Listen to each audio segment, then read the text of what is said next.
Bueno, buenas tardes ya, ¿no?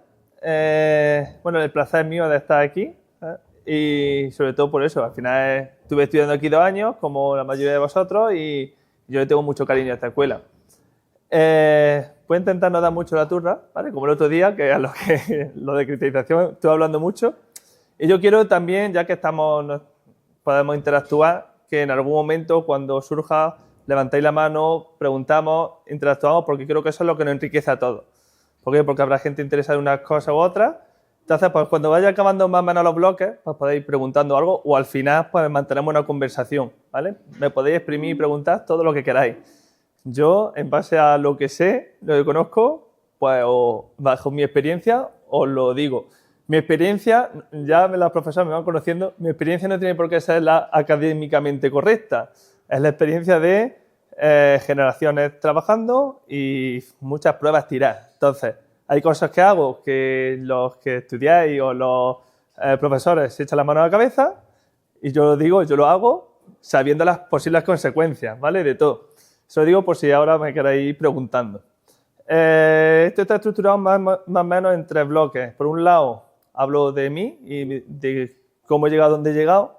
¿Por qué? Pues no que sea yo muy egocéntrico, no quiero. Lo que quiero es que veáis qué experiencia he sacado yo y qué es un posible camino que podéis tirar una vez que salgáis de aquí, ¿vale? Eso por un lado. Por otro lado, como he estudiado arqueología, voy a hablar un poquito de arqueología, a mí siempre me parece muy interesante. Y ya por otro lado, pues bueno, un poco ya que esto va sobre gastronomía, enfocado hacia los platos, hacia el diseño creativo y hacia las piezas que voy haciendo, ¿vale? Eso por un lado. Como bien ha explicado María, me voy a levantar, ¿vale? Es que tengo lo que mi abuelo llamaba azogue, ¿vale? Entonces me muevo mucho. Lo siento a las cámaras, que soy así. Como ha explicado María, vengo de 6 generaciones de alfarería. Eso es una ventaja y un inconveniente, las dos cosas.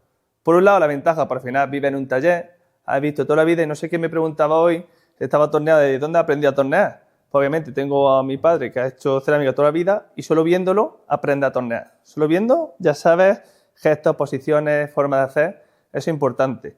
Esa es una de las ventajas que tengo. La desventaja es luchar con la tradición, contra la tradición. Y en este caso, mis padres me han ayudado muchísimo, pero también me han intentado, no digo controlar, lo que pasa es que al final pues, un padre quiere ayudar a su hijo y ver el camino de su hijo. O sea, yo nací y toda la vida, por final me crié en un taller, jugaba con el barro, estaba por ahí peleándome con mi hermana, ya estábamos con las cosas de chiquillos. Pero mis padres siempre decían, estudiad otra cosa que esto siempre lo tendréis, ¿no? Y de hecho yo empecé a estudiar ingeniería de la edificación. Duré 2 meses. Dije, esto no va conmigo. Si a mí me gusta el barro, voy al barro, ¿no? Y fue donde descubrí la Escuela de Arte y descubrí el grado de cerámica artística. Quería formarme cuanto más mejor en cuanto a la cerámica. ¿Qué descubrí aquí? Pues que existe otro barro que no es, y otras técnicas que no es el verde tradicional de Úbeda que llevo viendo toda mi vida. Y ahí fue donde dije, me gusta la cerámica, pero me gusta mucho más de lo que sabía, de lo que esperaba, ¿no? Entonces, una vez que me formé, aquí, por ejemplo, y en esta misma clase dábamos clase de historia de la cerámica con Carlos Cano. Una pasada, o sea, escuchar a ese hombre y es maravilloso. Ahí me enamoré de la historia de la cerámica y por eso estudié arqueología. Bueno, esto se lo conté una vez a Carlos hablando con él. Digo, gracias a ti estudié arqueología. Me dice, no me hagas responsable de tu éxito. ¿Vale? Pero sí, gracias a él me puse a formarme. Y solo por el gusto de la historia de la cerámica. La historia de la cerámica nos puede aportar mucho. O sea, quien quiera hacer cerámica moderna, que mire lo que se ha hecho. Eso siempre.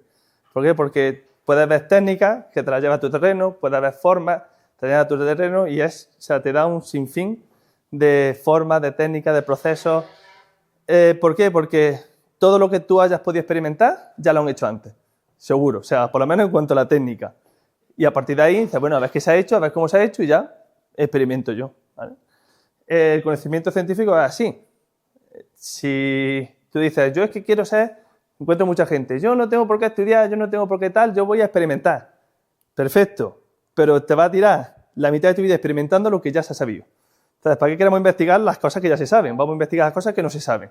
Entonces, si partimos de una base, te estás quitando todo ese trabajo que ya está hecho. Así todo el conocimiento científico. Bueno, eso en cuanto a mi historia. Yo, claro, mientras estudiaba aquí arqueología, Úbeda, que está cerca, pues 1 hora y algo, pues los jueves terminaba y me iba allí a trabajar. A experimentar con el GRES, a buscar técnicas, formas, ahí ganándome la vida poco a poco. Ventaja también de tener el taller de mis padres, pues bueno, podía ir experimentando. Me dieron un rincón y se experimenta ahí. Y ahí estuve experimentando. Lo que hablaba de las desventajas. Yo cuando empecé con la alta temperatura, que mi padre no lo había hecho nunca, me decía, ¿dónde vas? Eso es mucha calor. Porque entiendo que aquí todos controlamos la cerámica, pero bueno, la cerámica tradicional está cocida en torno a 1000 grados, baja temperatura, y la alta temperatura a partir de los 1200 grados. Entonces yo no tenía más horno, con mi ahorro me compré un horno pequeñito de alta temperatura y de gas, y claro, a mi padre se le mete que va a meter más calor y de repente voy a usar gas, dice, este explota aquí, ¿vale? Hasta ahora no he explotado. Pero claro, me encontré ese choque. Entonces, ¿qué es? Cuando empiezas, ¿qué haces? Pues experimentas con lo básico, con lo que puedes saber y lo que puedes haber estudiado. Entonces empecé con esmalte muy básico, que tampoco se diferenciaba mucho de la baja temperatura. Y mi padre me regañaba aún más, me decía, pero para esto, hazlo en baja temperatura y te quitas coste de barro, coste de horno, coste de cocción y complicaciones. Como soy muy cabezón, dije, cállate, sigo con mi historia, ¿sabes? Y seguí con eso. De hecho, las cristalizaciones de zinc tardé 1 año en sacarlas. ¿Eso que llevó? Pruebas, roturas, pruebas, llantos, roturas, piezas mal, y no me salía nada. Y mi padre sigue regañándome. Déjate de esto, vete a lo que sabemos, que encima con todo lo que estás gastando de material, de gas, de tal, ¿cuánto tienes que cobrar por estas piezas? Pero yo me empeñé hasta que un horno salió espectacular. Esa misma noche yo me tiré hasta las 4 o 5 de la mañana en el horno, controlando minuto a minuto la temperatura. Encima, ya por cabezonería, metí una reducción ahí, que cuando metes una reducción en horno de gas, ahí sí ve el fuego salir. Entonces, mi padre vino a las 1 de la mañana, ¿qué hace? Y yo con una ojera enorme digo, estoy controlando esto, estoy haciendo una reducción. Y dice, pero esto es una tontería lo que está haciendo, a ver de qué va, párate, vamos a hacer otras cosas más sencillas. Y digo, déjame. Al otro día abrí el horno, salió una cosa espectacular, que lo miro y dice, nene, sigue haciendo esto. ¿Sabes? Le costó pillarlo. ¿Cuál es el problema? Que mis padres hacen alfarería tradicional y los alfareros tradicionales, lo he hablado antes con Lali, han sido sus propios enemigos muchas veces, ¿vale? Se han peleado en la alfarería tradicional. La alfarería a lo largo de la historia ha sido como la industria, básicamente. Ahora lo vemos todo muy manual, tal y cual, pero nace como la industria alfarera. Se dejan hacer piezas completamente a mano para hacerlas en el torno, que no es otra cosa que una máquina. Podemos hacer piezas, miles de piezas en un día si sabemos controlar muy bien el torno. Los alfareros tienen una cosa muy buena, que es el oficio. No tienen miedo ni a las horas que echen ni al trabajar. Han trabajado mucho toda su vida. El problema es que no han tenido ese conocimiento, ese punto de diseño para decir, vamos a hacer piezas mejores, hacemos piezas mucho mejores que las máquinas, pero no las cobramos como las máquinas, ¿vale? Entonces, durante años, ya esto se está cambiando, pero durante años se han hecho un poco piedra uno a otro. Yo las vendo más baratas, a ver si vendo más. Yo vendo más barata, a ver si vendo más, hasta casi intentar equipararse a la máquina. Por muy buen tornero que sea, no va a ser una máquina, ¿vale? Entonces, eso se está corrigiendo, pero todavía queda gente que piensa, si la vendo más barata, voy a vender más. No, si la vendes más barata, va a perder dinero. Hay que encontrar ese equilibrio. Y eso ahí como primer consejo de lo que hagáis el día de mañana, ¿vale? Por precio, siempre va a haber alguien más barato que tú. No compitáis nunca por precio. Tampoco os vaya a las nubes, hay que ser un poco realistas, pero por precio siempre va a haber alguien más barato que tú. Bueno, este es nuestro taller, ¿vale?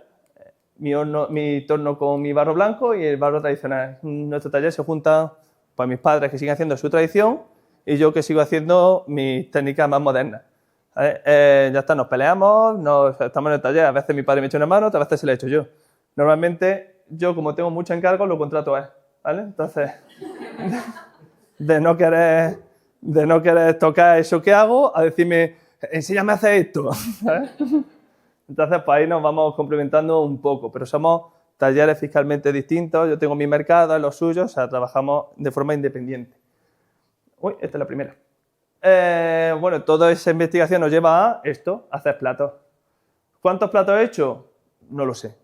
a lo mejor 50 o 60.000 platos. Son muchísimos platos. ¿Por qué? Porque, bueno, esto es un pelotazo que di. En cuanto pelotazo ahí puesto. Lo que hice, yo empecé a diseñar vajillas, hacer mis cosas, sobre todo venderlas en ferias.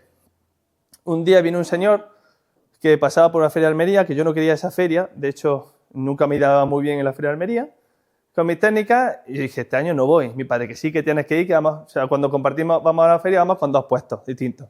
Digo, yo le dije a mis padres, yo os dejo mis piezas y vosotros vais a la feria, pero yo no quiero ir a la feria. Y me hicieron el favor y fueron a la feria con mis piezas. Pues por ahí pasó un señor que vio un cuenco que yo vendía a 30 euros y se le acercó a mi padre y dice, oye, este cuenco era bonito. Dice, este cuenco, si os pido mucha cantidad, ¿lo dejáis más barato? Digo, bueno, pues podemos ir ajustando alguna cosilla. Dice, si te pido 100, ¿me lo haces? Dice, no hay problema. Dice, si te pido 1000, sin problema. Mi padre tirando ya casi de farol. Dice, sí, ya te lo haremos. Y si te pido 10.000, dice, que sí, ya te haremos algo, ¿sabes? Mi padre se echó totalmente el farolazo. Y se llevó el contacto y al tiempo contactó conmigo. Nos contaron de que tenía una cadena de restaurantes, que estaban en expansión, que tenía restaurantes en Londres, iban a abrir otro en Londres y tenían en Miami, iban a abrir y en Toronto. Que a ver qué le podía hacer. Le mandé fotos de lo que le podía hacer, más o menos, y con las 4 cosas que tenía. Y le gustó, pero bueno, como típico, muchas veces te contactan y luego se olvidan de ti. Pues al mes me dijeron, vamos para Úbeda. Y de repente apareció el dueño con el diseñador, con el jefe de cocina. Se volvieron locos con lo que había, me dijeron lo que necesitaban y le diseñé piezas. Y bueno, yo te diseño, te los mando. Y dice, no, vuelvo. Y al mes volvieron, le hice como unas 110 piezas, pruebas distintas, de una más grande, otra más, según lo que necesitaba. Y le gustaron 95. O sea, y determinaron que toda su vajilla iba a ser mía, básicamente. ¿Qué pasa? Que viene el primer pedido, yo pensando, digo, bueno, será 1000 piezas, y fueron 6000 piezas. Entonces, a partir de ahí tuve que adaptar el taller, porque al poco tiempo llegaron otros con 7000, otro con, o sea, todo en la misma cadena. Entonces, eso ha hecho que me expanda a nivel mundial. Un golpe de suerte, pero también de trabajo bien hecho, más o menos. ¿Por qué? Porque mi ventaja de venir del mundo alfarero y aprender aquí en el mundo del ceramista es que he juntado los dos mundos. Y eso es bueno, esa es, por mi parte, es una de las claves del éxito. ¿Por qué? Porque soy capaz, o somos capaces de hacer muchísimas piezas artesanalmente, pero con técnica moderna. O sea, no cualquiera puede aplicar, ya esté viendo quien está en el curso de arquitectura de zinc, la dificultad de hacer esa técnica, aplicarla a muchos platos, mucha cantidad, con cocciones tan complejas, pues gracias a mi conocimiento de alfarería, pues lo hemos podido aplicar.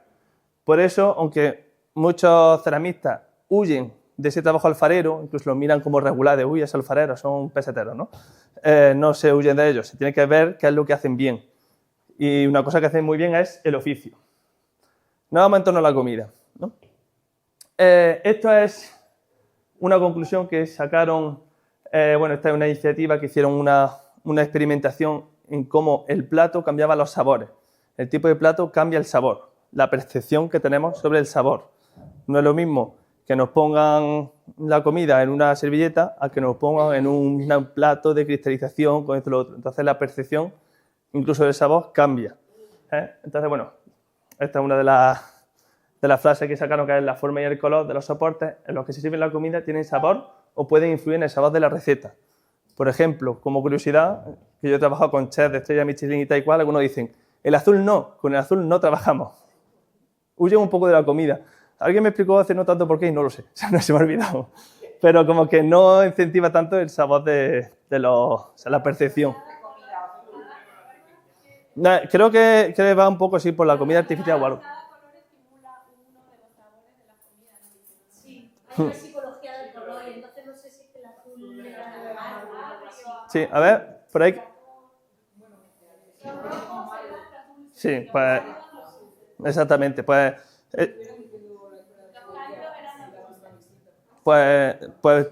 irán por ahí los tiros.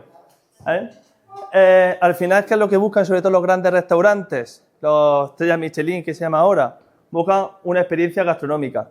De hecho, no le da la estrella Michelin si la vajilla no está bien cuidada, ¿sabes? De hecho, yo conozco algunos que no la daba, o sea, que han venido a mí para hacer la vajilla porque no le daba la estrella con la vajilla que tenían. Si compras vajilla del IKEA, pues no te da la estrella, saben que no estás cuidando todos los detalles. Entonces, bueno, ahora iré contando la estrella de Michelin. Siempre me equivoco con esto. Vale.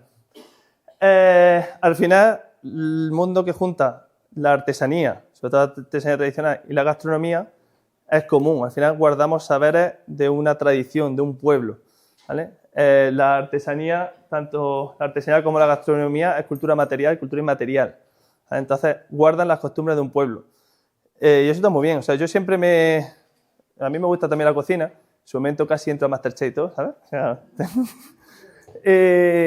yo lo asemejo mucho. O sea, lo que hacemos a lo mejor ceramista, un alfarero más contemporáneo respecto a un tradicional es ver qué se hace en la tradición y cambiarlo, ¿no? Llevarlo a la máxima expresión. Lo mismo pasa también en gastronomía. Hablas con todos los chefs y todos tienen que saber o saben muy bien cómo se hace un puchero o cómo se hace la comida tradicional, sobre todo de su tierra, que se basa mucho en la tierra. Entonces conozco chefs que dicen que cambian las recetas tradicionales de su abuela, de su madre o del entorno y las llevan y la aplican con técnicas contemporáneas. Y es donde se crea la verdadera revolución, ¿no? Por eso pasa un poco con la artesanía. Si nos basamos en lo que hay, al final hay saberes, hay conocimiento. El otro día estuve en un podcast sobre agricultura y también veíamos ese punto en común. Hay agricultores que no han tenido la suerte de poder estudiar, pero tienen el conocimiento de tirarse años y conocer perfectamente cómo crecen las plantas, los cultivos, en qué momento, tal y cual. Lo mismo pasa con la artesanía. Podemos aventajar estudiando, que es lo mejor, pero luego encima, si queremos ser completos en nuestro trabajo, ¿qué hay que hacer? Oficio. Trabajar, probar y pegarnos hostias. Así que es la conclusión que llego. Nadie escarmienta en cabeza ajena. O sea, yo del curso yo hago cosas, me dicen, ¿puedes hacer esto? Y digo, si haces esto, no te va a salir. Pero hasta que no lo hagas, no lo vas a ver tú. Entonces, pues bueno, a veces lo ideal es no desanimarse y pegarse cabezazos. O sea, es importante la experiencia de romper piezas, de desvincularnos, de hacer, porque cuanto más hacemos, más sabremos. En cuanto a arqueología, estudio arqueología y soy un poco friki de arqueología, tampoco demasiado, pero bueno. Al final es una relación que va desde el neolítico, básicamente. O sea, una de las características del neolítico es la agricultura y la ganadería y el nacimiento de la cerámica, ¿vale? Entonces, van de la mano. Agricultura y ganadería empiezan ya a hacer sus cosillas, ¿no? Y la cerámica se vuelve indispensable. ¿Para qué? Para todo. Para cocinar, para transportar alimentos, para transportar agua, bueno, ya aparece para la iluminación, para el almacenamiento, aparece para mucho. O sea, es una relación imprescindible, ¿eh? Entonces, bueno, aquí tenemos piezas que si ya habéis estudiado algo de la historia de la cerámica, que esta es una olla cardial, ¿sabes? Que incluso hay algunas que tienen restos de comida o de almacenaje de cebada, es donde se sabe que la cerveza viene del neolítico, ¿eh? Tontos no eran. Esto, por ejemplo, que también es una pieza neolítica, ¿sabéis para qué sirve eso? Exactamente, para fermentar el queso. En los griegos, bueno, en los griegos el mundo de la cerámica explota y hay piezas con su catalogadas. Ahí es donde ya aparece el torno, esa industria, y aparece la estandarización de piezas. Aparece el mismo tipo de piezas en el mundo griego, ¿vale? Pero hay una pieza y un nombre de pieza para cada cosa. Hay piezas para... Esta es la crátera, que era para el vino, ¿vale? Esta el kili, que es una copita pequeñita, que era para servir el vino. Entonces la crátera, o sea, bueno, al final, cada pieza tiene su funcionalidad. Y eso, si algún día trabajáis con chefs y con diseñadores, es lo que más vais a pelear, ¿vale? ¿Por qué? Porque llegan, cada diseñador quiere inventar algo y si te vas al pasado dices que ya está inventado y si te inventas por algo, ¿no? A mí me pasa mucho, el mate está muy de moda, le encanta el color mate. Químicamente el mate es un esmalte que no ha fundido bien, se queda mate. Al no fundir bien se queda rugosito, no se limpia tan bien. Entonces, yo llego a la gente, quiero color mate, no sé qué, digo, sí, pero químicamente el mate no se limpia bien. No, es que me encanta el mate. Se lo hacen mate, se lo da y llega la semana y dice, oye, esto no se limpia bien. Bueno, te estoy diciendo, ¿sabes? Ahora bien, también hay que tener claro los límites. Yo te explico esto, si no funciona, o sea, es cosa tuya. O sea, yo te he explicado. Tienes que limpiarlo mucho mejor, tienes que echarle más esmero, ¿te da igual? Me da igual. Pues adelante, ¿vale? Entonces eso hay que tenerlo claro. Pero siempre llega la forma. O sea, por ejemplo, ¿se puede hacer una crátera con una boca estrecha? No se llama la crátera por un lado. Por otro lado, esta pieza está concebida para coger esa copa de vino, meter, es un poco guarrería, meter la mano y con la copa y llenar la copa de vino, que no era una copa estilizada como la ahora, era una copa muy abierta, ¿vale? Entonces, ¿tiene sentido la forma? Sí, tiene que entrar la mano y la copa, ¿vale? Y ser medio funcional, ¿no? Y bueno, en el mundo griego, o sea, si conocéis la forma griega y se os da bien el torno, fijaros las formas griegas, todas son maravillosas, son estilizadas y además muchas siguen la proporción áurea. Son piezas muy bien estudiadas. Otro ejemplo de cerámica y gastronomía, una cosa que tenemos aquí en Andalucía muy preciada, el aceite. Cada almazara de aceite, en época romana, eran como grandes cortijos que se llamaban vilas. Cada vila las vilas, muchas de ellas explotaban el aceite. Al lado de la vila, de la mayoría, o por lo menos de las más grandes, aparece siempre una alfarería. ¿Por qué? Pues fundamental, ¿no? La Bética exportaba muchísimo aceite a Roma, barco y barco de aceite. Aparecen este tipo de ánforas que se llama, creo que era Dressel 33, que es porque un tal Dressel las catalogó todas, ¿vale? Y esta es una de las más conocidas. Había un alfarero que hacía su ánfora, imprescindible el aceite. Estas piezas suelen estar selladas con de dónde viene el aceite, ¿vale? Y qué es lo que albergaba también. Y aparece en Roma esto, millones de ánforas de estas. O sea, este es un monte completo, se llama el monte Testacho. Está hecho solo de ánforas, hechas aquí y llevadas allí. Era más barato romperlas allí que traerlas otra vez, ¿vale? Reciclaje lo llevaban regular. Espero que lo llevemos mejor ahora. Y esto, que es una curiosidad, o sea, bueno, esto me gusta enseñarlo porque es como las costumbres van cambiando de época en época, ¿no? O sea, las culturas van determinando qué tipo de formas, qué cultura material tenemos. Entonces, si nos gusta, si tenemos una costumbre, el alfarero se adapta a esas costumbres, ¿no? Importante. ¿Por qué? Pues bueno, aquí en época musulmana está esta forma. Este es el ataifor. Es un cuenco grande para servir alimentos. Y lo más normal es que la mesa se juntaran y comieran a partir del ataifor. Aparecen los cristianos y el ataifor se sustituye, no por completo, o sea, hasta el final tiene sus matices, pero por esta pieza, que es la escudilla. Un cuenco pequeñito porque nos volvemos más individuales. O sea, la gente quiere comer de su plato, de su cuenco. Entonces la gente tiene estos cuencos y se llama escudilla porque es muy común, que este no lo tiene, pero es muy común que en el centro tenga el escudo de la familia. Estamos hablando de esto de vajilla adinerada, o sea, gente que tiene un poder, porque eso a lo largo de la historia de la cerámica y de la arqueología se repite. Nosotros estudiamos la historia de la cerámica decorada. Estudiamos al final lo que las élites, los que pueden pagárselo, tienen, que es cerámica muy bien decorada y con el gusto y con el estilo del momento. Pero el 90% de la sociedad lo que tiene es cerámica vidriada sin otra decoración, ¿vale? Que sea funcional, en fin. Eso en cuanto a arqueología, ¿eh? Insisto, el mundo de la arqueología de la cerámica en arqueología es apasionante. Por las formas, por las técnicas, por tal. Por ejemplo, esa es mi mano. Esta técnica, que es el reflejo metálico, se hizo hace 500 años y este es el reflejo metálico nazarí. Y se perdió la técnica y aunque se conoce cómo se hace, nunca nadie ha logrado volver a replicar ese reflejo metálico dorado con esa exactitud y esa belleza. Por ejemplo, aquí Miguel Enjún hace reproducciones de vaso de la Alhambra y de reflejo metálico, pero sale muy cobrizo, ¿sabes? El que salga dorado como lo consigue antes con lo que tenemos ahora es muy difícil, ¿sabes? Entonces, mi reto algún día es replicarlo, pero es que tengo muchos retos a lo largo de la vida.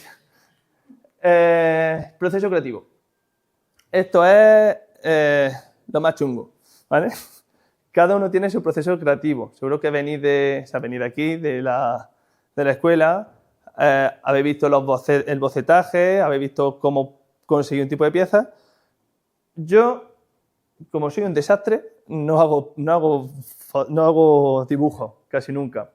¿Por qué? Porque yo me mancho. O sea, yo al final dibujo con el barro. A mí me cuesta menos trabajo ponerme en el torno y ir sacando formas, aunque luego tire 50, pero voy sacando formas y esa es mi parte del proceso creativo. A mí, hasta que no me ponga el barro, no funciona. Pero últimamente estoy aprendiendo y estoy empezando a dibujar, ¿vale? Mi consejo, las dos cosas. Dibujar está muy bien. El otro día, quería traer fotos y al final no lo he traído. Viene un artista, esto en cuanto al proceso creativo. Vino un artista que le van a hacer un menú de degustación en un restaurante de Barcelona en torno a su obra. Toda la comida está en torno a su vida, a su obra y cómo se ha ido moviendo. Pero le pidieron que hiciera una vajilla en torno a esto. Me conoce, habló conmigo, Alfonso, ¿puedo bajarme a tu taller y a ver qué diseñamos? Perfecto. Entonces nos tiramos toda una mañana dibujando y bueno, en mi taller es muy visual porque como tengo tantos platos hechos de tantas formas, pues empezamos a sacar formas respecto a lo que le habían pedido. Claro, ahí entramos en tres factores.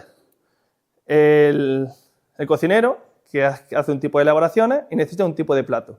Plato hondo, plato llano, plato rectangular, plato redondo, entonces ahí ya te están delimitando. El artista, que quiere hacer otras cosas, y el alfarero, que pone pegas, ¿no? A todo. Entonces, bueno, es verdad que con él me entiendo bien, entendía la parte del diseño y de que a veces unas cosas funcionan y otras cosas no. Y tiene una vajilla mía mate, así que sabía los problemas del mate. Y empezamos a diseñar. Disculpad. Entonces, ¿qué hicimos? Unas 4 horas o 5 horas diseñando, son solo 7 pases, 7 platos. Empezamos a diseñar uno a otro, viendo no sé qué. En muchos teníamos dudas, pero cuando me decía, es que esto no sé esto exactamente, cuando surgen dudas, al barro. Además que él tenía la duda, yo lo veía claramente y digo, vamos al barro. Le enseñé cómo se modela, cómo se hace, cómo lo queríamos hacer, qué efecto quería, y decía, vale. Entonces ya fuimos cambiando en torno al barro. Entonces hay que juntar las dos cosas. Normalmente los diseñadores saben, y cuando te diseñan solo con el ordenador, ahí yo huyo ya de ellos. O sea, cuando dicen, te saca el Pantón y dice, quiero este color en cerámica. Digo, uy, tú no sabes cómo es esto de la cerámica, ¿no? ¿Sabes? Sobre todo con la técnica de la cristalización. Cuando te dicen, quiero este color, pero que tenga un cristalizado de fondo, no sé qué, digo, no te equivoques. Y más cuando encima te dice, quiero que ponga restaurante no sé cuánto, digo, ya vete a otro lado, porque aquí no tiene. O sea, cada técnica tiene sus puntos fuertes y sus puntos débiles. Ahora enseñaré, hago mucho plato con cristalización, pero cuando lo quieren personalizado, pues no. O cuando quieren que solo la tenga en un sitio, pues al final solo queda como un laguillo ahí regulero. Entonces, pues bueno. Este es mi punto de partida con el que empecé a crear vajillas sobre todo. Este es un proyecto que la Diputación de Jaén promovió a la provincia de Jaén, que juntaba diseñadores y artesanos. Entonces teníamos que crear piezas de artesanía contemporánea co-creando con el propio diseñador. Fue la primera vez que me peleé con ellos, ¿vale? Y también que me hice amigo, las dos cosas. Entonces fue un proyecto muy bonito y lo que creamos fue un lenguaje. En Jaén al final tenemos mucho olivo y la gente no sabe, o sea, queríamos, porque luego es Jaén Paraíso Interior. Entonces empezamos a estudiar qué es el paraíso y hacer una contraposición entre exterior, que se conoce desde fuera, que conocen de fuera de Jaén, y el interior, qué es lo que hay. Entonces empezamos a analizar el entorno, a analizar, preguntar qué se conoce, ver qué opina la gente de Jaén y ver qué no conocen de Jaén. Por poner un ejemplo, o sea, y eso nos lo queríamos llevar tanto exteriormente como interiormente. Esta es la contraposición exterior-interior. Entonces, exteriormente, Jaén solo hay olivos, pues aquí tiene el olivo, ¿no? Entonces hicimos una trama exterior, pero Jaén también es el territorio, el segundo territorio de Europa con más parque natural protegido. O sea, tenemos 3 sierras y tenemos una cantidad de naturaleza increíble. Y aunque Jaén parece muy seco, tiene mucha agua, ¿vale? Y ahora sobre todo, está agua por todos lados. Entonces, el paraíso, no, o sea, al final cuando buscas paraíso o piensas en paraíso, pues mucha gente se va para un oasis, con cascadas, con agua, tal y cual. Oye, pues gente, también tenemos ese paraíso. Entonces, ¿qué fuimos buscando? Pues nos llevamos, aquí es que no se ve muy bien, pero nos llevamos el paisaje del olivar, a la vajilla, ahora en serio lo acerco un poco a ver si se nos ve, y el agua para el interior. Al final tiramos del agua y cómo provocamos el agua o la sensación de agua con la cristalización del zinc y con esmalte muy fluido, casi que cristalizaban, ¿vale? Entonces, este es el mismo plato tanto interior como exterior. También hicimos otra colección que es con el río Guadalquivir, que nace en Jaén, pero el paso del río Guadalquivir a través de Jaén. Entonces hicimos una colección completa, ¿vale? Aquí sí se ve un poquillo mejor la trama, ¿vale? En relieve con esos puntitos. Bueno, estas son distintas colecciones que hicimos. Una era esta. En interior, se llama aquí, que tiene la cristalización, se veía muy bien la contraposición exterior-interior. Queda muy chula. Esto es lo que digo de trabajar también con la silueta del Guadalquivir, que al final nos hablaba del agua. Y esto, por ejemplo, que trabajamos con la geometrización del agua. O sea, cuando vemos el agua en movimiento, vemos como, casi como líneas que van creando. Cuando es una cascadilla pequeña en un río, un paso grande, vemos como líneas, pero que se repiten constantemente. O sea, que es como, parece que está quieta, pero produce una línea. Entonces, con esa geometrización del agua trabajamos también con una pequeña colección, ¿no? Y entonces pues ya fuimos trabajándonos y peleándonos con los diseñadores. Queríamos que los puntitos estuvieran para afuera. No te iba a parar a hacer punto por punto. Entonces al final hicimos esta pieza por moldes decoladas. Queríamos también que ese es el sentido de esta foto, que un plato con otro, o sea, tuviera cierta inclinación para que poniendo uno encima de otro nos recordaran a las lomas, o a los cerros de Úbeda, si lo habéis estudiado, ¿no? Se ha estudiado, si lo habéis escuchado, lo de se perdió por los cerros de Úbeda. ¿Sabéis la historia de los cerros de Úbeda? Ya me voy a contar ya por curiosidad. Así, estoy haciendo publicidad de mi tierra, a ver si me pagan también por allí. Al parecer en la Reconquista, mal llamada Reconquista, hubo un general cristiano que se fue con una musulmana, por ahí, en plena batalla. Entonces, cuando llegó el rey, cuando ya acabó la batalla, llegó el rey y dijo, ¿pero dónde está usted toda la mañana? Dice, me perdí por los cerros de Úbeda. Bien perdido que estaba. Esa es la historia. ¿No ves? Aquí vemos un poquito más el tema de la cristalización, que nosotros buscamos que se quedara también atrapado. Para algunos me estáis preguntando por la craquelación, ¿no? Aquí se ve el craquelado, que la nitidez no es muy buena. A ver si... Bueno, ya la vamos a liar. Bueno, se ve algo por ahí de... ¿Vale? De lo que viene a ser el olivar con la cristalización y la craquelación de piezas. Al final es buscar el lenguaje. Ahora, vamos al lío. ¿Funciona esto ya o lo hemos cargado? Lo hemos cargado. Venga, para adelante. Joder, ¿a quién me manda a mí tocar? Venga, bien.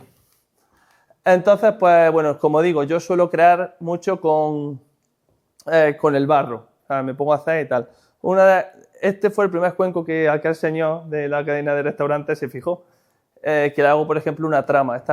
Yo hago piezas tanto en el torno como por medio de plancha. Y en ocasiones también lo hago por coladas, pero la colada, odio las coladas. Es necesaria para algunas creaciones, pero la técnica de colada me cuesta trabajo. Entonces, mediante planchas, por ejemplo, hago este cuenco con un moldecito y le aplicamos esa textura. ¿Vale? Esa es una de las piezas que empecé a crear. Al final, la plancha te da mucha versatilidad, a mí me gusta mucho crear. Pero también creamos mucho en el torno.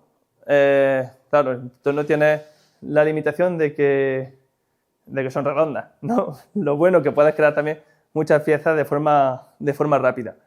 Esta imagen la he puesto porque es muy bonita, ¿vale? Luego también yo juego, ¿verdad? Mi padre hace las piezas normalmente, cerámica tradicional, mi madre las decora, mi hermana, aunque no se dedica a eso, pinta como los ángeles, pero yo no pinto bien, ¿vale? Entonces, ¿con qué decoro yo normalmente? O sea, yo me lo llevo a mi terreno y sobre todo a lo que me gustaba, que es a los esmaltes, ¿vale? No hago solo cristalización de zinc, hago muchos tipos de esmaltes. Entonces, yo digo siempre que decoro con el fuego, pinto con el fuego. Las técnicas que uso, pues tanto esmaltes normales, esmaltes de ceniza, esmaltes en reducción, intento jugar siempre con el fuego. Y es el valor que me da. Para mí es el valor último de la cerámica. Por ejemplo, mi hermana pinta increíble, pero al final hace cuadros con el óxido de cobalto sobre un jarrón.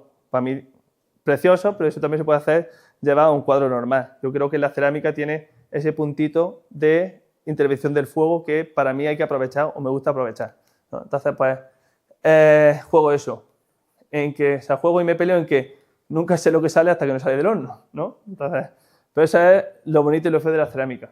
La gente cuando se acerca a nuestro mundo, pues, tiene esa cosa de, pero a ver cómo sale, pero esto de qué color va a salir, pues muchas veces no lo sabes. De hecho, cuando juega en alta temperatura, también las densidades son importantes, la cocción es muy importante y los efectos que se crean son muy importantes.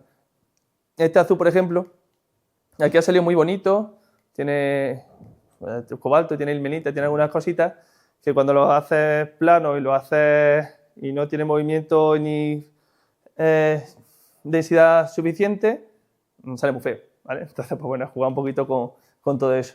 Y esto, pues bueno, los esmaltes de cristalización de zinc. Esto lo he puesto porque, aunque todavía no ha salido, ya veremos cuándo sale, es otro proceso creativo que estamos realizando. Por ejemplo, o sea, estamos creando con el Oceanographic de Valencia una colección basada en lo que hace el Oceanographic. El Oceanographic no solo son peces en una pecera, o sea, tienen detrás, que es la potencia del Oceanographic, bueno, tienen acciones de rescate, de conservación de especies, de ir al lugar a intentar conservar y rescatar especies en peligro de extinción, ¿no? De hecho, por ejemplo, esto un poco, o sea, y la idea es intentar comunicar todo eso a través de una vajilla. Esta es una de las primeras pruebas que hicimos. Hombre, el que me encargó todo esto se enamoró de las cristalizaciones de zinc y quiere también que tiremos por ahí. Pero ellos lo que hacen es, o sea, tienen un escáner 3D impresionante de grande y cogen los bichos, lo escanean y me da las reproducciones en 3D, o sea, lo imprimen en 3D. Entonces, a partir de ahí, yo me lo llevo a mi terreno. Obviamente, la naturaleza, ojalá sea ni la mitad de creativos que la naturaleza, pero crean cosas que es imposible replicar en el taller o muy difícil replicar en el taller. ¿Qué hacemos? Pues a través de eso, pues lo usamos para... estamos trabajando tanto viendo las formas, o sea, trabajando con la forma esta, por ejemplo, es una forma que se llama, es una pina, que es un mejillón gigante, básicamente, del Mediterráneo. El gigante es que es un mejillón de 1 metro, 1,5 metros. También tiene una pina enorme, que dije, esto lo tenemos que cortar un poquito, ¿vale? Pero un poquito, para al final reproduce, quien conoce la historia, o cuando lo usa para la gastronomía, te hace hablar sobre un proyecto en especial, ¿no? O sea, no queremos que se parezca exactamente a una pina, que para eso ya está la naturaleza. Queremos que se conozca que la pina está en peligro de extinción por el calentamiento del agua, ¿vale? Y por la contaminación también de la agua. O sea, creo que le está afectando una alga en concreto que como que la invade y la mata. Entonces, un poco contar esa historia. A ver si estamos cogiendo muchas especies, haciendo jarrones a partir de esas especies, cogiendo texturas, ¿vale? Al final, cuando tú quieres comunicar algo, y esto habla la artesanía contemporánea, lo que haces o lo que intentas es crear un lenguaje. Ese lenguaje es el que habla. Una vez que tenemos el lenguaje, podemos conseguir reproducir todo lo que queramos, ¿vale? Si el lenguaje funciona. Por ejemplo, la forma, en este caso hemos cogido del lenguaje para hablar sobre la pina, hemos cogido la forma de la pina, bastante sencillo. Pero eso lo podemos llevar ya a cualquier especie. Entonces cogemos la forma, la adaptamos a plato, porque al final esto al final, todos sabemos como un mejillón, ¿no? O sea, al final se asienta mal. Me dijo, es que me encanta la forma de mejillón. Sí, es maravillosa, pero ahora quieres poner comida ahí, se nos va a caer, ¿no? Entonces, buscar una forma que no sea funcional, pero que comunique lo que queramos comunicar. Estamos trabajando con formas y esmaltes. Estamos trabajando también con las texturas en impresiones. Cogemos piezas, o sea, por ejemplo, queremos hablar sobre los peligros que está teniendo el caballito de mar. Entonces cogemos, o sea, ahí me dio cosilla, un caballito de mar disecado, como tal, porque allí lo intentan poner, o sea, intentan recuperarlo, pero algunos, por desgracia, se les mueren. Entonces tenía un caballito de mar disecado y empecé a hacer impresiones con el caballito de mar y a crear, o sea, un lenguaje, pero no como el caballito de mar completo, sino, pues bueno, tiene como muchas espinitas, tiene cosas, entonces llevarte un poco a especies, a lo mejor más pequeñitas, crustáceos y tal, para crear también una vajilla. Ahí estamos como a medias. Estamos trabajando con eso y con la forma también en 3 dimensiones, también con las texturas. Es un poco, todavía estamos con el proyecto, pero os lo cuento un poco por cómo intento trabajar. Si queremos comunicar algo, hay que buscar qué queremos comunicar y cómo, ¿vale? Y así, una vez que tenemos una colección, es decir, este lenguaje funciona, me encanta, se aplica bien a lo que queramos crear. Por eso ya se puede producir, a lo mejor estamos haciendo vajillas, pero a lo mejor te lo puedes llevar a colgantes o te lo puedes llevar a jarrones. O sea, una vez que tenemos el lenguaje, que eso es lo que hicimos o conseguimos con el tema del olivar. O sea, una vez viendo que esto funciona, que es muy bonito y que queríamos también conseguir que táctilmente fuese llamar la atención, que la gente pudiera tocar el plato con los ojos cerrados. De hecho, surgió un proyecto que al final no lo hicimos, que era crear un lenguaje braille a través de los puntitos, ¿sabes? Al final eso sí que tenía en el cajón. Pero teníamos un lenguaje que funcionaba y te lo podías llevar a estos platos o a este bandejón. Este bandejón no tiene la cristalización, pero si lo tocas tiene también, o sea, aquí usamos simplemente un esmalte, en este caso mate, porque era un plato bajo, no se iba a manchar mucho, usamos ahí un esmalte mate y quedaba muy bien también ese paisaje de olivar y ese lenguaje que creamos a través del paisaje de olivar para cualquier superficie, ¿vale? Y de hecho aquí, esto también era otra pieza que por fuera, en este caso no tenía los puntos por fuera, pero sí los tenía por dentro, estaba decorado por dentro. Pero al final era la misma trama y quedaba también muy chulo. O sea, al final puedes aplicarlo en cualquier objeto una vez que tenemos ese lenguaje que nos dice lo que queremos contar.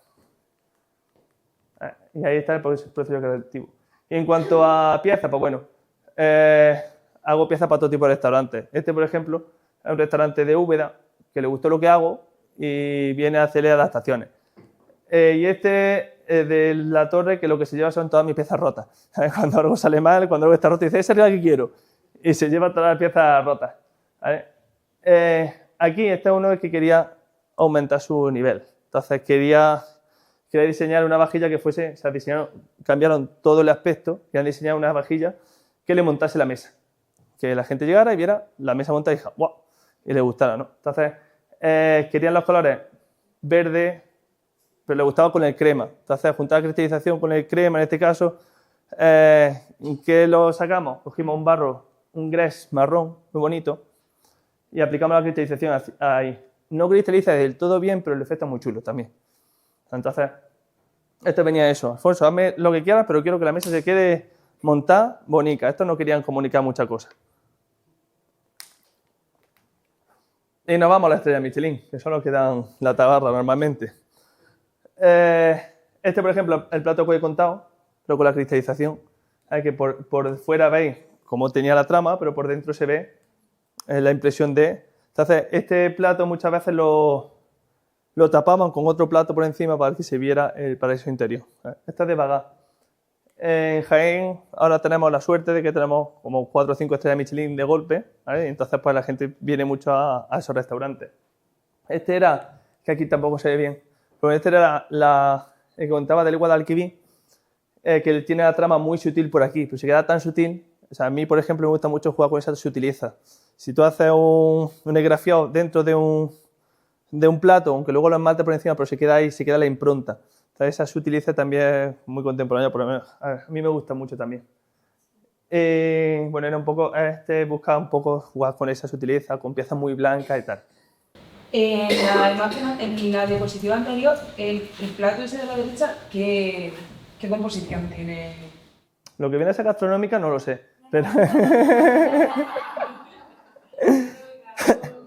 Esta es para los que estamos con el curso de cristalización de zinc, esta es una base, luego la doy, es muy chula. Es solo la base, no tiene colorante.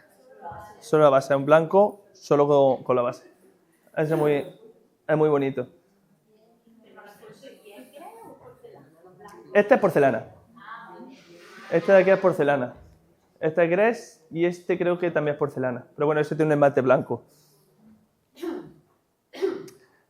Choto Mate es ese restaurante que me ha encargado tantísimos platos a lo largo del mundo, ¿vale? O sea, ya tenemos platos en Toronto, en San Francisco, en Riad, en Qatar. Ahora vamos a abrir en Australia. A un poco locura. Logísticamente es... o sea, esto me machaca. O sea, cuando te viene un pedido de 7.000 platos, muy bien, pero te machaca. Tanto en logística, porque claro, ¿qué problema tenemos la cerámica para enviarla a Toronto? Que los platos se rompen. Entonces, consejo, que vayan paletizados, bien envueltos, paletizados y en barco. Entonces, ¿qué pasa? Que el barco tarda en llegar a América 1 mes y medio. Barco lento. O sea, no me había montado nunca en un barco hasta que este verano tuve que ir también por otro restaurante a Tenerife con mi coche y era la muerta pellizco 2 días en el barco. Yo tengo azogue, lo he dicho. Entonces, el barco se me quedaba muy pequeño. ¿Y contratas con una empresa de envío normal o tiene alguna que sea como de...? Esa es mi gran pelea. Cambio cada tanto, cambio de empresa de envío. O sea, al final, gente que dice que trabaja muy bien con una, gente que trabaja muy bien con otra. Yo ahora mismo, porque el transportista sabe meterse en mi talla, es que es complicado, y me llama, o sea, le pongo la dirección que ponga, me llama y dice, voy para acá, ¿no? Sí, o sea, aunque me haya equivocado, viene a donde estamos. Y trabajo con DHL, pero por eso. Ahora bien, envíos tan internacionales y tal, hay grandes empresas que trabajan solo con palés, que también puedes contactar con ellos. He trabajado con una nueva que me han mandado precisamente a Tenerife y a San Francisco, pero me ha tardado muchísimo. Entonces, logísticamente, los alfareros, los ceramistas, tenemos un problema grande. Entonces, consejo, para que haga cerámica, todo embalaje es poco, ¿sabes? O sea, yo he llegado a hacer, ¿por qué? Porque la empresa de envío te lo machacan todo, pero parece que a propósito. O sea, yo he cogido una pieza, la he embalado en una caja con mucho papel de burbuja, que aunque lo estoy eliminando, por al final es bien. Mucho papel de burbuja, he hecho la prueba, he cogido esa caja con esa pieza, la he tirado, he cogido la pieza, estaba bien, la he vuelto a embalar, se la han llevado y ha llegado rota. O sea, es increíble lo que hace la empresa de envío. O sea, entonces, no lo podemos cambiar. ¿Por qué? Porque ha llegado empresa a recogerme al taller 4 cajas y decirle, cuidado que pesan, son delicadas, ponga cerámica frágil por todos lados y delante mío hacen ¡pum! Digo, coño, te estoy diciendo que cuidado, ¿sabes? Entonces, es un problema grande que tenemos, sinceramente. Todo el proceso de embalaje lo hacéis vosotros. Sí. Imprescindible. De hecho, yo tenía un trabajador hasta hace no tanto y muchas veces le decía que me embalara las cosas y ya quiero verlo yo. ¿Por qué? Porque poco embalaje es poco. Hay gente que ya se ha especializado mucho en propio cerámica. Tengo un cliente, por ejemplo, que está también en Tenerife, no es el mismo del restaurante, pero este tiene una tienda profesional y hace muchos envíos por todos lados de piezas. Y él viene a Úbeda y me dice, ya lo embalo yo le dejo el material y se queda un día entero embalando las cosas que se quiere llevar de mi taller. Pero lo hace él y quiere hacerlo a él. ¿Por qué? Porque sabe controlar muy bien para que no tengas pérdida, no tengas problemas. Entonces, se puede conseguir, pero normalmente cuando te parece que es mucho, añádele un poquito más y para, ¿vale? Pero ese es el problema que tenemos.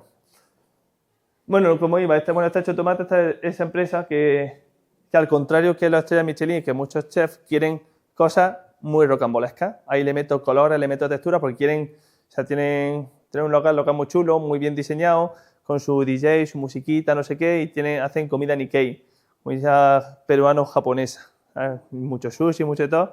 Meten mucha textura, muchos colores, mucho diseño y a ellos el azul no le importa. Lo que hemos dicho azul, le da igual, al contrario, le encantan los colores azules. Después ahí sí le meto, tengo muchísimos platos diseñados y muchísimos colores. Y este es precisamente el primero que le hicimos. Este es una base de color de la 6025, que es un transparente brillante, que le meto turquesa, harina de rutilo y un poco de cobre y sale un azul muy bonito. Entonces ese fue mi primer plato. Ese color lo llamo azul mío. ¿Sabes por qué? Ese color. Ahora buscamos alguna fotillo si queremos. Este lo llamo azul mío, pero por una cosa, ese color lo inventé aquí en la Escuela de Arte cuando hicimos pruebas, ¿sabes? Y le puse, tenía el color, y me vino uno, o sea, cuando se los resultados me encantaron. Y uno dice, ¿ese color lo he hecho yo? Y digo, no, ese color es mío. Le saqué la fórmula. Entonces lo dejé como azul mío. Si tenemos por ahí las cosas antiguas, por ahí tiene que estar la fichita del color, porque eso se dejó por aquí. Y bueno, esta es la cristalización de zinc, que este esmalte cambia mucho de oxidación a reducción, como lo hace. Entonces también juego con esa atmósfera. Bueno, Radis es otro estrella Michelin que me dice, o sea, hay chefs que saben lo que quieren, chefs que saben lo que les gustaría y chefs que no tienen ni idea, ¿sabes? Y que te dicen, a ver qué tienes. ¿Sabes? Y dices, pues mira, a ver qué tengo, pero puedes ver lo que tengo, pero quiero hacerte algo para ti. Entonces, pues, esto es para si trabajáis o o cómo funciona la mentalidad de los chefs, al final, ellos muchas veces lo tienen que ver, o sea, visualmente decir, pues necesito esto o esto me gustaría emplatarlo en este tipo de cuenco, pero a lo mejor no saben ni cómo es. Entonces a veces les pedimos que me expliquen cómo es, que sería lo ideal, pues dicen, quiero verlo. Entonces, trabaja más bien a quiero verlo. Entonces, pues, por ejemplo, vio un plato de ala ancha que le había hecho otro restaurante, le gustaba la capacidad, pero lo quise cambiarlo un poco. Y aquí, yo que estoy trabajando con una colección que se llama Grietas, que estoy investigando en torno a la rotura en cerámica, a veces lo rompo yo, otras veces le meto fuego, otras veces tal. Entonces quise meterle un poco lo de la grieta aquí alrededor. Entonces le hice este plato roto, básicamente, y que le servía mucho. Esto, pues, por ejemplo, pues, había un cuenco y dice, quiero este cuenco tal cual, pum. Y le metí el cuenco para eso, ya está. Hay algunos que quieren ver qué es lo que tiene. Te llegan muchos. O sea, otros te dicen, por ejemplo, estoy empezando a trabajar con Vandelvira de Baeza, que conocen muy bien las técnicas cerámicas, pero impresionantemente bien, y saben las limitaciones de una de otra. Y te dice, quiero esto de esta técnica. Oye, pero eso para limpiarlo me da igual, sé lo que es, y yo, o sea, dedico 2 personas para que limpien a mano. Me da igual, o sea, quieren eso. Y quieren, me peleé con la botellita. Yo hago un tipo de pieza, jaloncitos con la boca muy estrecha, ¿no? El cuello muy estilizado. Claro, para que eso, quería echar salsa y añadirla. Para que se riegue bien o salga bien y no haga borbotones, pues tiene que tener cierta apertura. Es decir, ábrelo todo lo mínimo necesario. Entonces, pues bueno, tienes que estar midiendo a ver cómo tiene que ser ese cuello para que le sirva bien, ¿vale? Entonces, trabajar con chef es complejo por eso. No sabes a veces qué es lo que quieres, que alguno sepa mucho o que no sepa nada. Entiendo que el término medio es lo fundamental. Sí. El plato este que has visto roto, ¿cómo lo has acabado así? Es decir, yo entiendo que como has puesto el esmalte debería haber goteado, ¿no? Sí. Pero no tiene apariencia de gota ahí ni nada. Bueno, las gotas estarían por abajo. Eso es que pasa que una vez le añade el esmalte, o sea, le añadí un poco de esmalte por los bordes. ¿Para qué? Porque por el final la gente lo toca, le gusta tocar y si yo al final le provoco la rotura literalmente rompiendo. Cuando está en una dureza adecuada, si está muy seco se me rompe el plato entero, ir rompiendo el plato, básicamente. ¿Cómo le hice más amable esa rotura? Pues a través del esmalte y a través del lijado. Entonces, le lijé un poquillo los bordes, le añadí un poquito de esmalte y esa rotura se ve un poquito más suave, menos agresiva. Pero también he hecho algunos que quieren la rotura agresiva y adelante, ¿sabes? Y así que, bueno, o sea, al final he trabajado un poco eso. A ver qué quiere, qué necesita, para qué es, si puede controlar todo o no puede controlar todo, si la gente va a tocar el plato o no, porque hay gente que directamente se va al plato o a cogerlo o algo. Entonces, pues también tienes que tener cuidado del material que es. Gente que me dice, o sea, yo trabajo también con barros refractarios, con mucha chamota. Gente que le encanta esa chamota, esa brutalidad. Entonces, jugar con esa brutalidad del barro en contraposición con el esmalte y con la comida, a algunos le encanta y a otros le horroriza.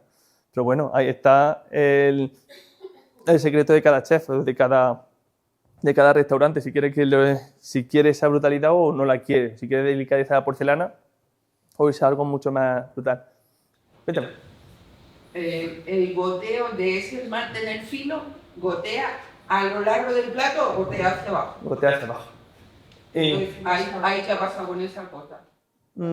Normalmente, si me gusta la dejo, la gota no me molesta, puede ser bonita. Si no me gusta, la lijo, o otras veces ni siquiera se ve que ha goteado en el horno, ha hecho plop, ha goteado, pero no se ve.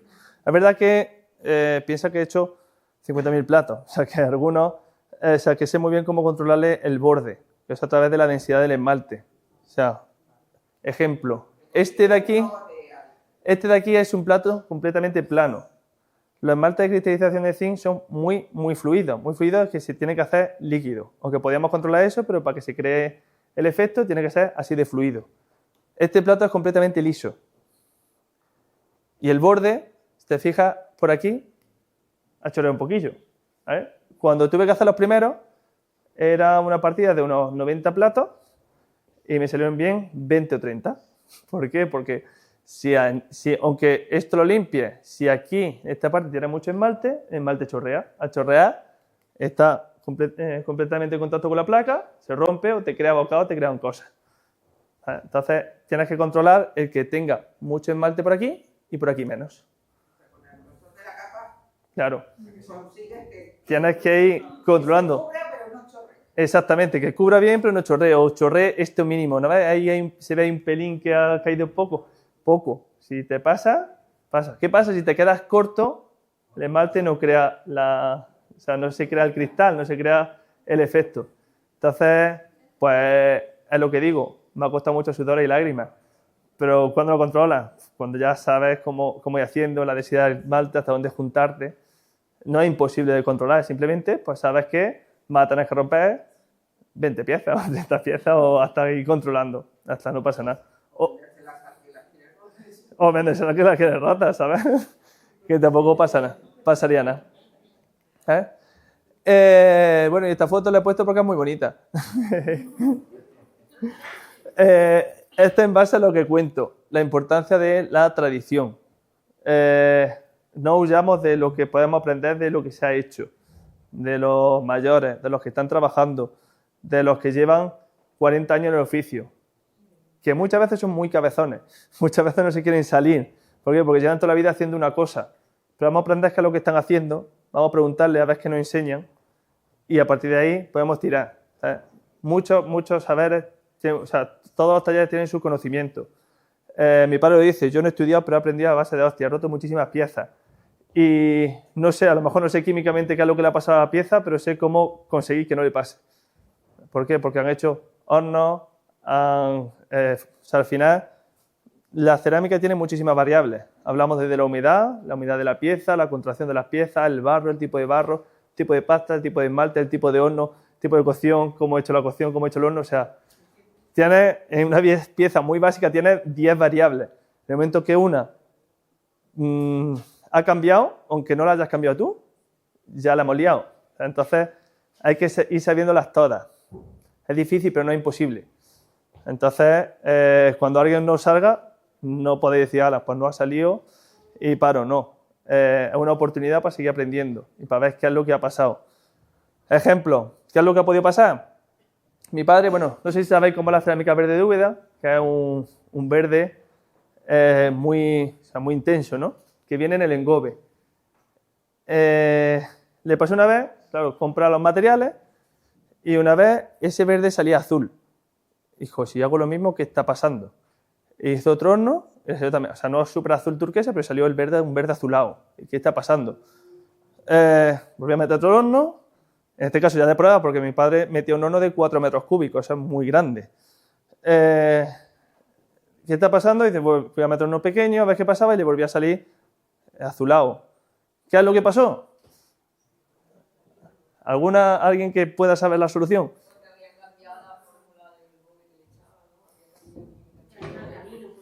Mi padre no cambió nada. La empresa al que le compró los esmaltes, para ahorrarse dinero, cambió el porcentaje de plomo que tiene el esmalte. Al cambiar el porcentaje de plomo, le metió esmalte alcalino, reacciona con el óxido de cobre, ya no se ve tan verde, empieza a azular. ¿Vale? Entonces, son varias. O sea, obviamente mi padre fue, con los 4 bidones que le había comprado, a echarle la bronca, ¿sabes? Entonces, pues ahí ya pues, la empresa dice, pues mira, pues añádele esto o lo otro, o lo siento mucho, y te lo cambian y ya está. Entonces, hay muchas variables que hacer. Otra cosa curiosa que le pasó, el engobe le empezó a salir y se peleó muchísimo. Dentro del engobe empezó a salir poritos. O sea, se veían muchos poritos por las piezas. ¿Qué es lo que pasa? Fue a preguntar a la empresa, a los que le compran el engobe, aquí no hemos cambiado nada. Hacer pruebas, otra prueba. Estuvo un año peleándose con los poritos. La solución, resulta que había cambiado el aspa con la que mueve los esmaltes. Solo por el aspa, un aspa que se había hecho él. Ese aspa le metía mucho aire al engobe. Entonces ese aire luego salía y creaba el porito. Pero hasta que dio con que fue el aspa la que le creaba el efecto, imagínate la de torta que se pegó. Entonces, hay muchas variables y hay que ir controladas todas, pero son maravillosas, ¿no? O sea, al final, yo soy una persona que me aburro mucho, o sea, como haga una cosa todo el rato igual, me aburro un montón, ¿vale?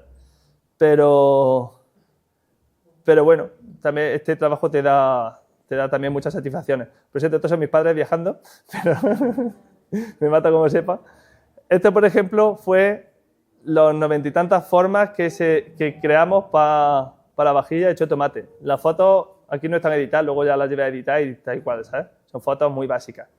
Pero si hicimos desde vasos, este es el esmalte, esto es lo que te voy a enseñar, este es el interior. Este sería un cuenco, este es un plato, pero este sería como el interior de ese cuenco que gustó tanto. Que es muy chulo.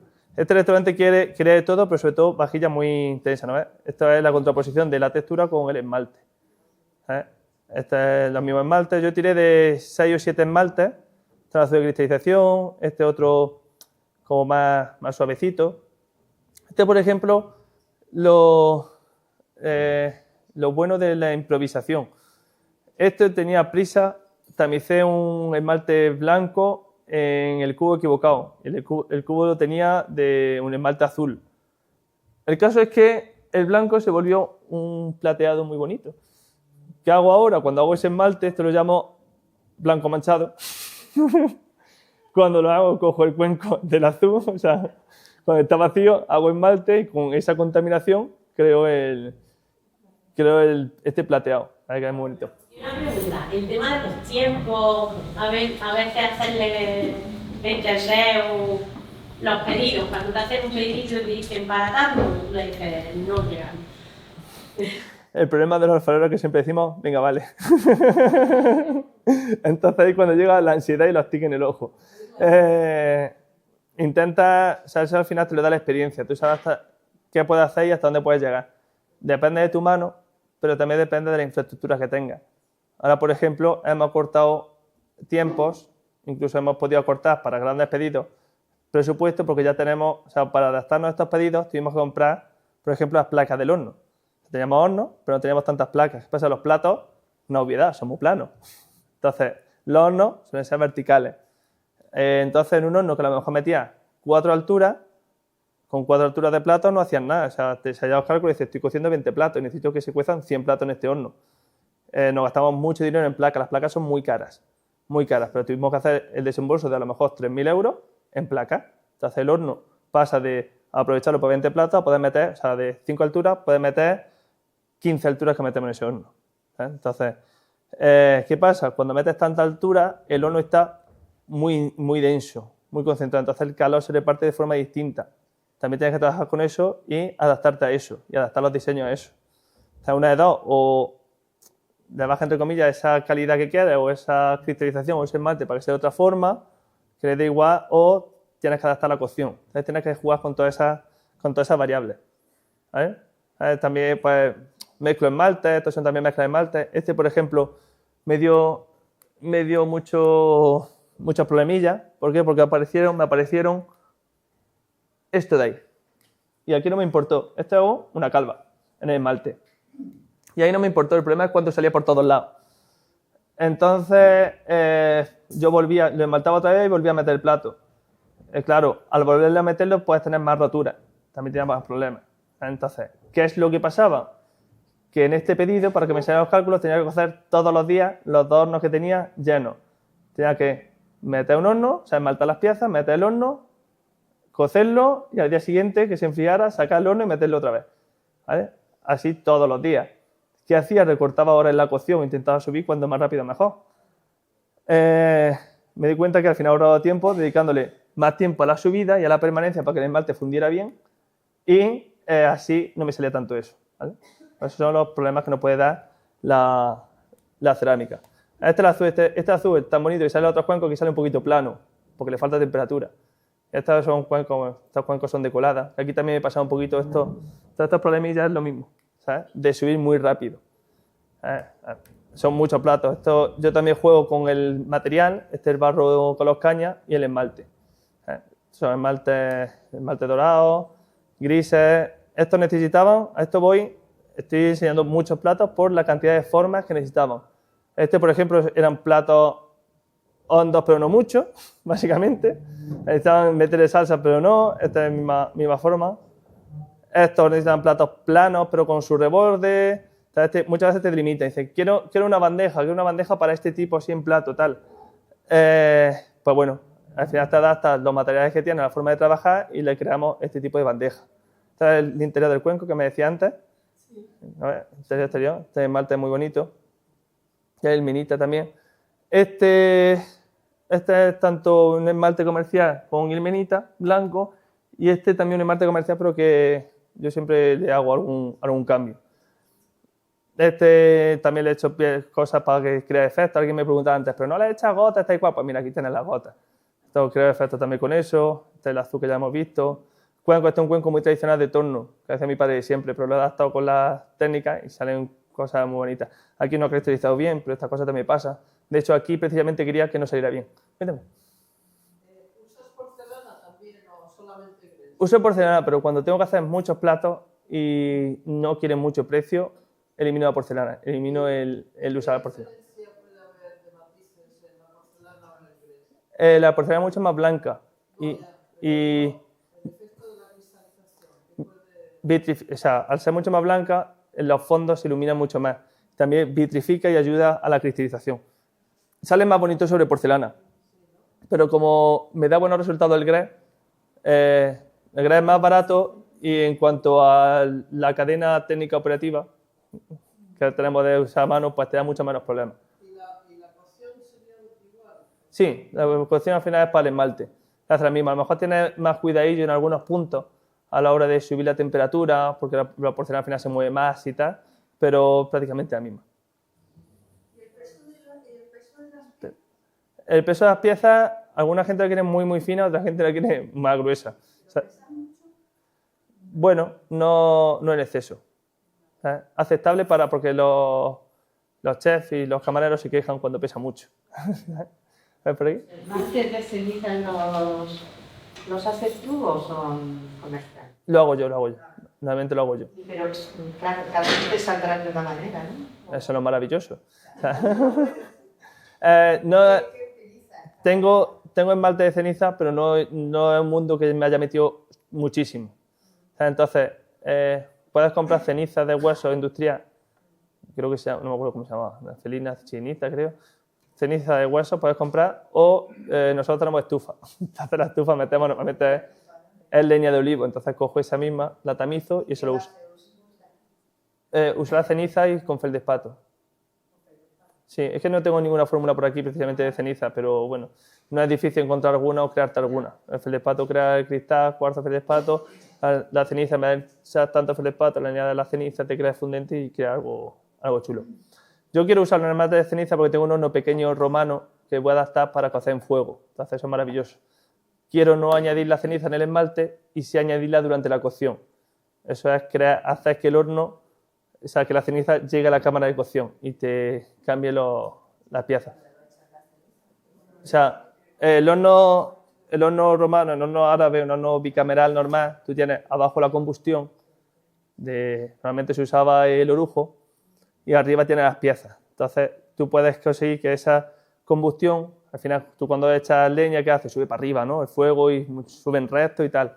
Puedes conseguir que el subir para arriba haya ceniza que se cuele dentro del esmalte y te cambie el esmalte. Eso los japoneses lo hacen mucho. O sea, yo no estoy inventando nada. Quiero hacer pruebas, pero realmente todavía no tengo tiempo de eso. Eso puede ser muy chulo. Entonces, pues bueno, lo que digo, esto es adaptarse, esto es una pieza que querían con patitas, por eso está elevada. Adaptarse a lo que quieren y ir haciéndole pruebas y diseño. Esto es un esmalte, por ejemplo, de baja temperatura que adapté para alta y queda muy chulo. Esta es se llama negro antracita. Es muy bonito, pero normalmente de baja. Tú lo pones a alta, no le añades mucha capa porque si no te burbujea y te queda como una capita muy leve encima del barro y es muy chulo. No se desprende y es chulo. ¿Sabes? Este, cuando te pasa de capa, te burbujea. Normal, es un esmalte de baja. Pero no te pasa de capa y te queda cosa muy chula. Este me lo pide mucho ese restaurante, de hecho. Esto es un barro muy sencillo. Este es el barro que ya tiene la mota. ¿Sabes? Moteado, me gustaba. Ahora han cambiado este barro, ya no lo fabrican y me he tenido que buscar la vida. ¿Sabes? O sea, al final es adaptarte a lo que quieres. Querían bandejas de presentación para hacer una bandeja muy grande, de una manera u otra. O sea, al final jugar esto es el plato de soja, típico, que son piezas para nosotros muy pequeñitas, muy fáciles de hacer, adaptar la textura. O sea, al final es crear y trabajar en cuanto a la forma. Esta cristalización es muy bonita. Aquí en este es muy chulo. Esmalte, no, si os fijáis, no solo son esmalte de cristalización, este es un esmalte comercial, que hasta que a veces nos gusta complicarnos la vida y al final quieren este resultado. Pues oye, vete un esmalte comercial y pues ya son 2 o 3 formas que te quitan de complicarte la vida, ¿no? O sea, me gusta experimentar, pero si tenemos que no complicarnos la vida, o sea, si alguien quiere un azul, que haga el azul y fin. ¿Sabes? Entonces, pues bueno, ya está. No sé si queréis preguntar más cosas y por dónde queremos tirar. Esto se puede lavar en lavavajillas. Se puede meter en microondas y en lavavajillas. ¿Microondas cuáles son las que no se pueden meter en microondas? Sinceramente no lo sé y no sé de dónde viene esa leyenda de que no se puede meter la cerámica en el microondas. Yo tengo mi propia teoría y es que se hizo muy común se hizo muy popular la cerámica de la Cartuja, ¿no? La porcelana, la vajilla de la Cartuja que tenían todas nuestras madres, nuestras abuelas, tal. Y esa vajilla tenía un bordecito dorado, que es con oro. Se hace con oro, literalmente. El oro al final es un metal que no se debe meter en el microondas. Yo creo que de ahí viene el no meter la vajilla en el microondas, ¿sabes? Pero es cerámica, se puede meter en el microondas. Si tiene mucho poro, cierta humedad, tal y cual, lo que puede pasar es que cojas el plato o la taza y te queme. Pero en alta temperatura a mí no me pasa.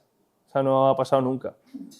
Luego, puedes buscar quien dice que, y con razón, que las marcas de cristalización suelen craquelar bastante. El problema del craquelado, o sea, que dicen, es que no se puede usar.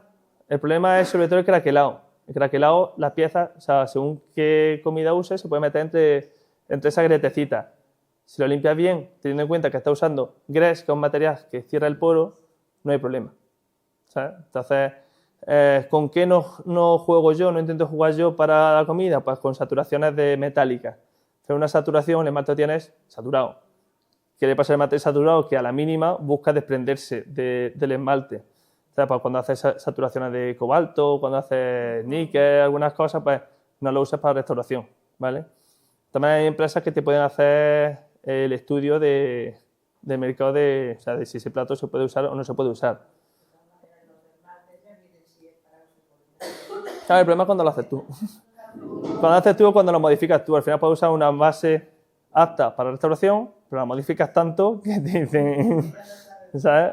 O al revés, usar una base que no es para restauración, pero la vas endureciendo, le vas haciendo cosas para que pueda usarse. Y otra preguntita, ¿qué consigues con llevarlo a tomates que son de baja alta?